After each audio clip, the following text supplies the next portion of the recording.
بسم الله الرحمن الرحيم. أنا قال لي من أحد عيال مسؤولين حسب قوتنا كترسن أيها هبين هراء كودي الله باطن لكن ساعات هاي كورينا أنا قاعد لكن هاي فاميلي دتكني هنا كنت شوقة تنا قبل هذه هاي كنا نكجي هاي أو دلك إنجليز كيبي وادرين إنجليزها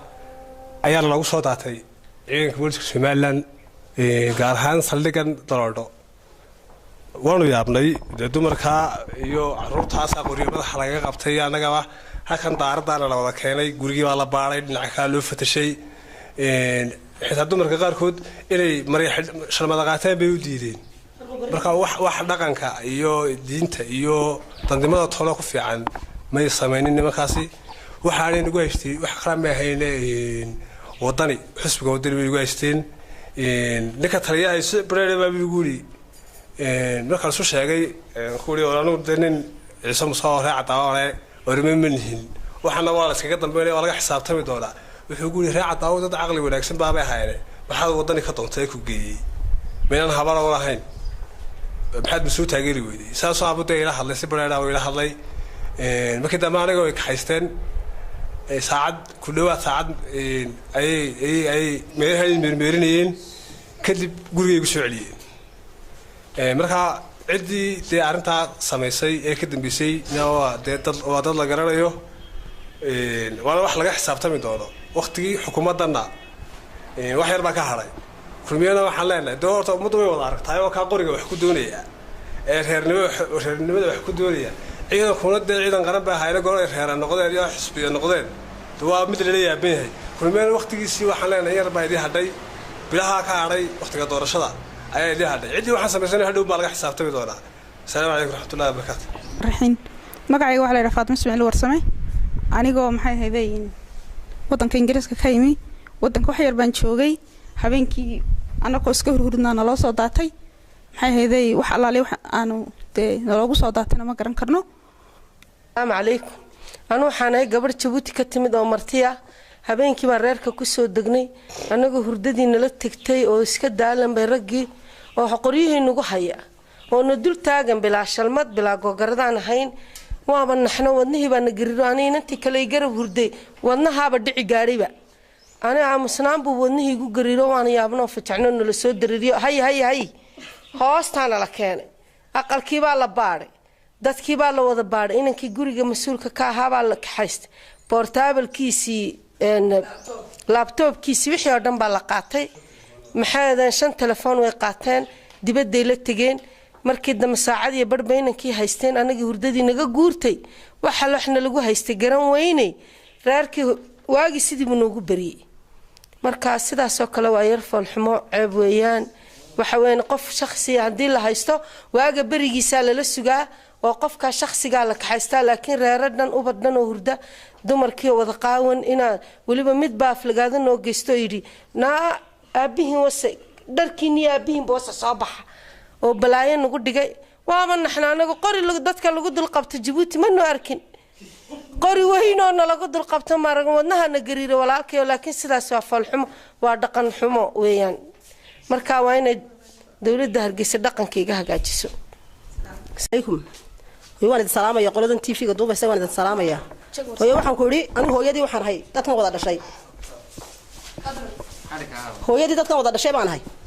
dawladda Soomaaliland waan jeclaa waan u ducayn jiray inta xiran direyska ayaan waliba aad u jeclaa waxaan ku iraada hurdada kolkan seexanayo waxaan ku duceeyaa inta xiran direyska ee dusha nooga raran ee dadka qorigu gooyaan u ducaynaya dambigood Allah u dhaaf Allah darajo sare si caafimaad ku wada deeq dadkan ay ugu sareeyaan dawladdan sida ugu ducaynayay waxaan ku iraahdaa waxaan iraahdaa dawlad inta xiran direyska baan iraahdaa ee dusha nooga raran waxa gabadh cirkii qol casay cadceedii waxa meelan geed lahayn guri hadalkii daayo meelan geed lahayn iyo gabal ugu dhacayo annaga ay gaad naga hayaan dadkii aan saalaha ayaa wax ku anagoo rigees ka ridin waxaan war irbad wallahi ana qofna aanan irbad ku mudin hooyo maxay sidan inoogu dhacday anagoo hurudna anoonu caruurtii dhex jifo 3 caruura ayay qori nagu qabteen inan baa naga xanuunsatay inan baa dhacday marka yartoo dhacday ayana caruurtii xereeyay dadka kalena inantii bay ku mashquulsanaayeen sidaas aan ku seexday waxaan mooday inay inantii yarad baxsatay oo maxay dadkan daba yaacayaan askartana inoo soo qabatay sidaadaan soo baxay gabgabtii wixii maqlay iyo albaabka la jabinayo uma soo booday waxaan arkay in askar yaacaysa waxa moodayna inaan tiirad noo soo qabtay hooyo waa maxay ha hadlino bad habar yahay istaag bila shalmad baan wara shalmada soo qaato ha soo qaado waan soo qaadana markaas aan ku dhig ay ugu dhufo waan soo qaatay shalmadii dadkii oo la wada ay halka albaabkii hortiisa la wada keenay wax walaad wal isku kaaya keenay hooyo waxaan maxay nagu dhacday ha hadlin inamadiiba la soo wada qabtay dusha qaar laga garaacay mid hurda isaga ku yar ka shaqeeya Jibriil inta aayar halku hurday loogu tagay ayaa qori madaxa laga qabtay wuxuu ka boodi gaaray salaankii ayuu ka dhici gaaray wallahi uu dhici gaaray iyaa qabtay oo qori ku qabtay wuxuu kula ismabaan kala ogeyn Naasir baa la yiraahdaa wuxuu ka shaqeeyaa Jibriil buu ka shaqeeyaa kaas uu dhima gaaray habeenka waxaan ku waxa nagu gaareen ma garanayno de waxa weeye dawladdan hadii ay leedahay idinku ana inankaygu waxa weeyaan waa wadani وانا لا ودا يقانا ليبان احمد كليبا ليرا انا عيسى مسان راعدا وان نحي قبيل ما دونا انغو دولتنا يدا قبيل رادينيسا سوماليلاند بان انغو راه جيبوتي بان نحي شرعي جيبوتي ان ودا هيسنا بار انجليزكا ka yimaadeen bar Djibouti ka yimaadeen waa laba hablood yar yar oo wadanka ku dhashay saddex qaar waxa weeyaan ilma cirgu jaalay bahood waa taliyaha ciidanka in ku tababara maxay ahayd dar weyne waa saddex ciyaalo dhashay cirgu jadalay iyo laba yar yar oo ay gabadhan Ingiriis ka timid u tahay oo iyaguna ka yimi meel ay qolqol waxaan ku iri waxaan ku dhaana waanu jeclin dawladda Soomaaliland waxaan ku dhahay faqashtii baan idhi faqashtii Ilaahay wuu igu ogyahay hooyo faqashtii baan ku idhi habeenayna baadhayeen intay dibadda istaageen ayay yiraahdeen hooyo ma soo galaa aqalka intay ku garaaceen ha albaabkan ku furo way soo galeen haddaba waxay yiraahdeen hooyo caruurta iyo waxba yeysa sine aayad baan idin baadhaynaa kuwani iyagoo dadkayga oo inamadaydiya oo dalkayga iyo dadkayga ah ayaa waxaan ku qoray inta nagu qabteen dumarkii oo qaaqaawan Djibouti ka yimi ayaa iyagu qaaqaawan ayaa inamadii hor keeneen oo ina aan xidho gogaradaha marka tani waa maxay dawladda Siiraaya maxay tahay mayada wadanka mayada wadale dadka mayada wadale hadii ay doonayso xisbiyada hadii ay doonayso xisbiyada inaan la galin maxay ahayd inaan la galin wadani maxay xisbiyada u sameysay dawladda maxay xisbiyada u sameynaysaa may diido dawladda waa min caarad iyo min xaafid marka iyadu may min caaradad maxay u sameysay hadii ay diidayso inaan la anagu waxna wadani baan nahay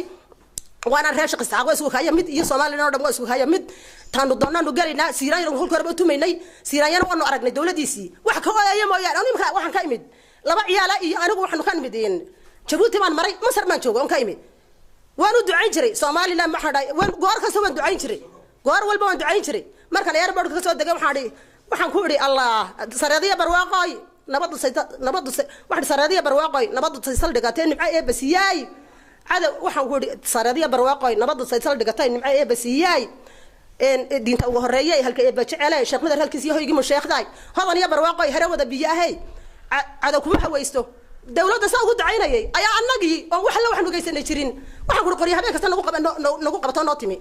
وسبب تاسي وحي نقول محين هو ينقول قاعد ولا يدين شو قطعنا ولا حتى واحد دونا سببتي أنا غاب بلا جوجرة ay qoryaha noogu haysay sababtii waxay nagu gaadhay hanoo sheegtay faqashtii bas anagu may sameyn wallahi inayna nagu sameyn billahi inayna nagu sameyn ee waxa way sababtii baan doonaynaa inay dawladdu cadayso